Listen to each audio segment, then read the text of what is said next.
بسم اللہ الرحمن الرحیم۔ ناظرین، زندگی ایک دائرے کی طرح گھومتی ہے جس میں خوشیاں دو غم، برا وقت اور اچھا وقت ہوتا ہے۔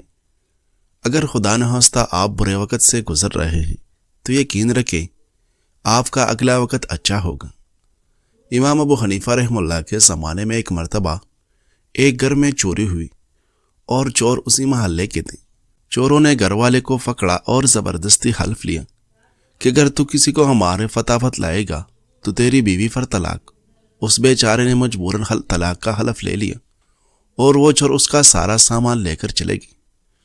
اب وہ بہت پریشان ہوا کہ اگر میں چوروں کا فتح بتاتا ہوں تو مال مل جائے گا مگر بیوی ہاتھ سے نکل جائے گی، اور اگر فتح نہیں بدلاتا ہو تو بیوی تو رہے گی مگر سارا گھر خالی ہو جائے گا۔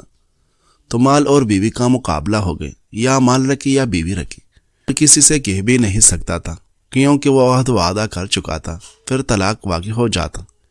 اس اضطراب کی حالت میں وہ شخص امام ابو حنیفہ رحمۃ اللہ علیہ کی مجلس میں حاضر ہوا اور بہت غمگین، اداس اور پریشان تھا۔ امام ابو حنیفہ رحمۃ اللہ علیہ نے فرمایا کہ آج تم بہت اداس ہو، کیا بات ہے؟ اس نے کہا حضرت میں کہہ بھی نہیں سکتا۔ امام ابو حنیفہ رحمۃ اللہ علیہ نے فرمایا کچھ تو کہو۔ اس نے کہا کہ حضرت اگر ہم نے کہا تو نہ جانے کیا ہو جائے گا۔ امام صاحب نے فرمایا کہ اجمالاً کہو، یعنی اشارے میں بتاؤ۔ اس نے کہا کہ حضرت چوری ہو گئی ہے، ان چوروں نے مجھ سے عہد لیا ہے کہ اگر میں نے ان چوروں کا فتح کسی کو بتایا تو میری طرف سے اپنی بیوی کو طلاق۔ مجھے معلوم ہے کہ چور کون ہے، وہ محلے ہی کے ہیں، لیکن اگر فتح بتاتا ہو تو بیوی کو طلاق ہو جائے گی۔ امام صاحب نے فرمایا کہ مطمئن رہو، بیوی بھی ہاتھ سے نہیں جائے گی اور مال بھی مل جائے گا اور فتح بھی تم بتاؤ گی۔ اس بات پر پورے کوفہ میں شور ہو گیا کہ امام ابو حنیفہ رحمۃ اللہ علیہ یہ کیا کر رہے ہیں؟ یہ تو ایک عہد وعدہ ہے، جب وہ پورا نہ کرے گا تو بیوی کو طلاق ہو جائے گی۔ امام صاحب نے یہ کیسے کہہ دیا کہ نہ بیوی جائے گی اور نہ مال جائے گا؟ علماء اور فقہا پریشان ہو گئے۔ امام صاحب رحمہ اللہ نے فرمایا کہ کل ظہر کی نماز میں تمہارے محلے کی مسجد میں آ کر پڑھوں گا۔ چنانچہ اگلے روز امام صاحب تشریف لے گئے، وہاں نماز پڑھی اور اس کے بعد اعلان کر دیا کہ مسجد کے دروازے بند کر دیے جائیں، کوئی باہر نہ جائے۔ اس میں چور بھی تھے۔ اس مسجد کا ایک دروازہ کھول دیا، ایک طرف خود بیٹھ گئے اور ایک طرف اس کو بٹھا دیا اور فرمایا کہ ایک ایک آدمی نکلے گا، جو چور نہ ہو اس کے متعلق کہتے جانا یہ چور نہیں ہے، اور جب چور نکلنے لگے تو چپ ہو کر بیٹھ جانا۔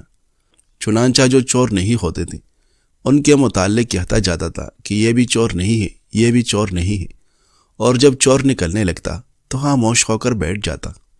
اس طرح اس نے چوروں کے بارے میں بتایا بھی نہیں، مگر بتائے بنا سارے چور متعین ہو گئے کہ یہ سب چور ہیں۔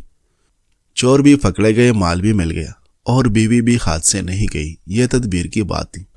ناظرین، عبد الرحمن بن ملجم خارجی ایک ایسا نام ہے جس سے ہر کوئی واقف ہے۔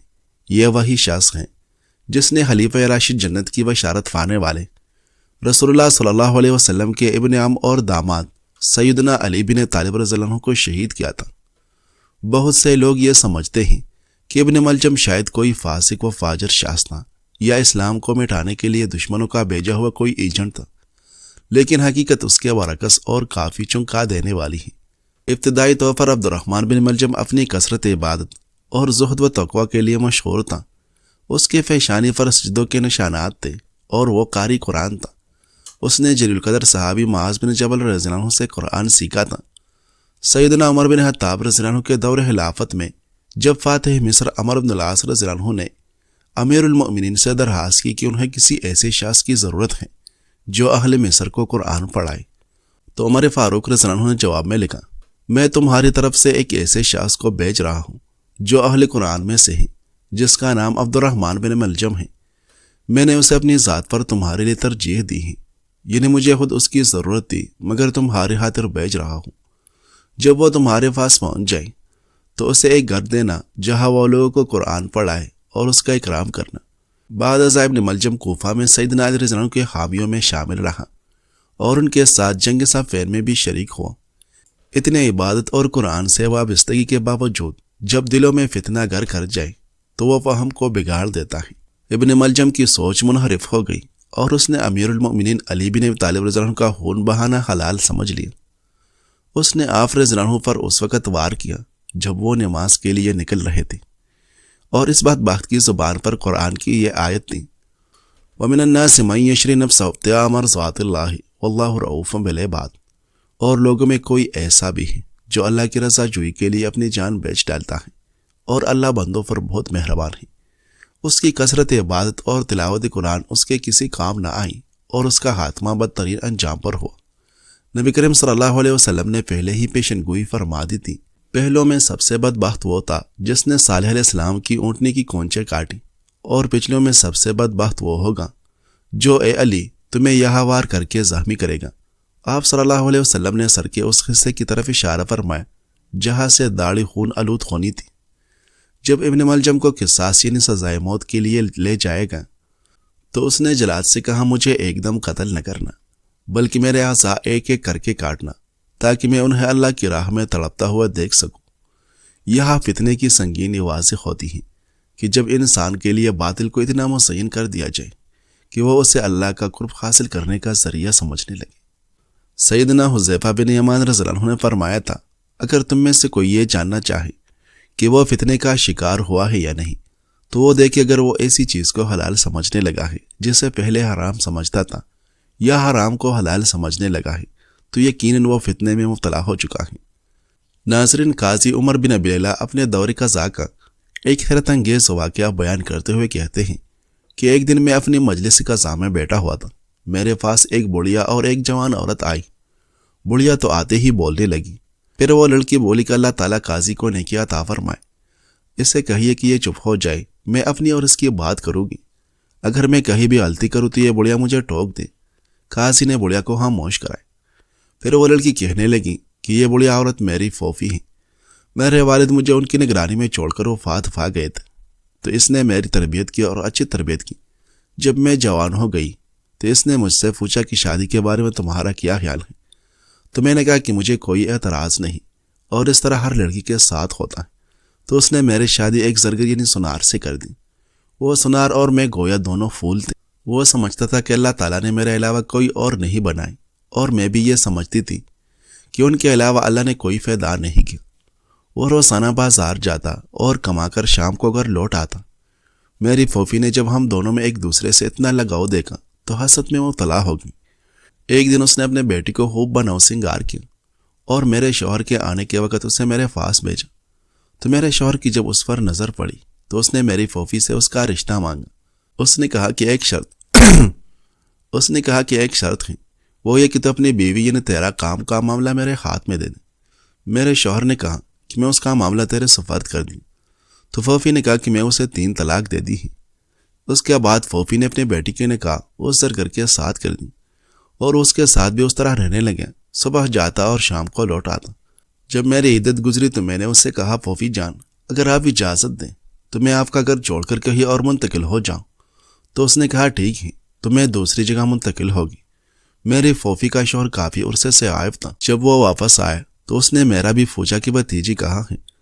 تو پھوپھی نے بتایا کہ اس کی شادی ہو گئی تھی، وہاں سے طلاق ہو گئی اور وہ دوسری جگہ رہ رہی ہیں۔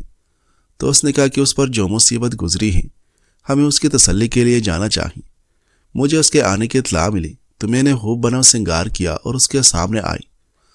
اس نے مجھے سلام کیا اور میری اس مصیبت پر مجھے تسلی دی، اور پھر کہا کہ میری کچھ جوانی ابھی باقی ہیں، اگر میں تجھ سے نکاح کر لوں تو تجھے اعتراض تو نہیں؟ میں نے کہا مجھے اعتراض نہیں، لیکن پھوپھی کا معاملہ میرے سپرد کر دو۔ اس نے میرے سپرد کر دیا تو میں نے اسے 3 طلاقیں دے دی۔ چنانچہ پھر وہ ایک مسافر کی طرح اپنا سامان لے کر میرے گھر منتقل ہو گیا۔ اس کے پاس 6000 درہم بھی تھے۔ کچھ عرصہ وہ میرے ساتھ رہا اور بیمار ہو کر مر گئے۔ جب میری عدت گزر گئی تو میرا پہلا شوہر آیا اور تعزیت کی۔ جب مجھے اس کے آنے کا معلوم ہوا تو میں نے خوب بنا سنگار کیا، پھر اس کے سامنے آئی۔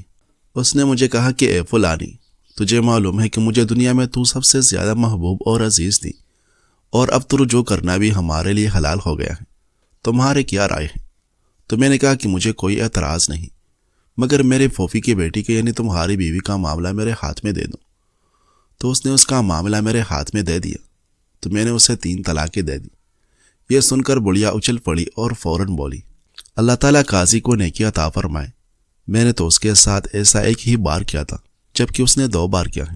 پھر قاضی عمر بن محمد ابی لیلہ نے کہا ایک کے بدلے ایک، اور ابتدا میں ظلم کرنے والا بڑا ظالم ہوتا ہے۔ چل اپنے گھر جا۔ ناظرین، زندگی کو 3 سہاروں پر مت چھوڑو: لوگوں کی مرضی، پیسے کی طاقت اور ماضی کی پریشانیاں، کیونکہ لوگ بدل جاتے ہیں، پیسہ ہاتھ بدلتا ہے، اور ماضی صرف یاد ہے، فیصلہ نہیں۔ جو شخص اپنے حال کا مالک بن جاتا ہے وہی اپنے مستقبل کو سنوار لیتا ہے۔ ماہرین صحت کا کہنا ہے کہ صبح خالی پیٹ کچھ مخصوص غذا استعمال کرنے سے نہ صرف میٹابولزم تیز ہوتا ہے بلکہ بھوک پر قابو پانے، توانائی بڑھانے اور جسم میں چربی کے جمع ہونے کے عمل کو سست کرنے میں بھی مدد ملتی ہے۔ یہی وجہ ہے کہ وزن کم کرنے کی خواہش مند افراد کو صبح کی خوراک پر خصوصی توجہ دینے کا مشورہ دیا جاتا ہے۔ اگر مقصد پیٹ کی چربی کم کرنا اور جسم کو فٹ بنانا ہے تو دن کی شروعات بھگوئے ہوئے بادام یا اخروٹ سے کی جا سکتی ہے۔ یہ غذائیں پروٹین، فائبر اور صحت مند چکنائی سے بھرپور ہوتی ہیں جو میٹابولزم کو بہتر بناتی ہیں، دیر تک توانائی فراہم کرتی ہیں اور غیر ضروری بھوک کو کم کرنے میں مدد دیتی ہیں۔ خالی پیٹ گرم پانی میں ہلدی اور کالی مرچ ملا کر پینا بھی ایک مقبول صحت بخش عادت سمجھی جاتی ہے۔ ماہرین کے مطابق یہ مشروب میٹابولزم کو بہتر بناتا ہے اور صحت مند طرز زندگی کے ساتھ وزن کم کرنے میں معاون ہو سکتا ہے۔ وزن بڑھنے کی اصل وجہ ایک دن زیادہ کھانا نہیں بلکہ روزانہ کی غلط عادات، صبح کا غیر صحت مند آغاز، غیر ضروری خواہشات، توانائی کی کمی اور جسم میں چربی کا بتدریج جمع ہونا ہے۔ کریلے کا رس پینے سے شوگر 7 نسلوں تک ختم ہو جائے گی۔ اکثر لوگ چائے یا کافی اس وقت نوش کرتے ہیں جب کپ سے بھاپ اٹھ رہی ہوتی کیونکہ یہ گرماہٹ خوشگوار محسوس ہوتی ہے، مگر طبی ماہرین کے مطابق اس ذائقہ نالی معدے کے مقابلے میں نہایت باریک اور حساس ہوتی ہیں، جو مسلسل شدید گرمی برداشت کرنے کے لیے قدرتی طور پر محفوظ نہیں۔ بہت زیادہ گرم مشروبات بار بار پینے سے گلے کی اندرونی سطح کو معمولی مگر بار بار جلن کا سامنا کرنا پڑتا ہے۔ یہ جلن ابتدا میں محسوس نہیں ہوتی لیکن وقت کے ساتھ ساتھ اندرونی بافتوں پر اثر انداز ہو سکتی ہیں۔ جب بہت گرم مشروب بار بار پیا جاتا ہے تو اندرونی سطح جلتی ہے، پھر ٹھیک ہوتی ہے اور دوبارہ جلن کا شکار ہو جاتی ہے۔ یہ مسلسل عمل وقت کے ساتھ خلیوں کے رویے میں تبدیلی لا سکتا ہے جو کینسر کے امکانات میں اضافے کا باعث بن سکتا ہے۔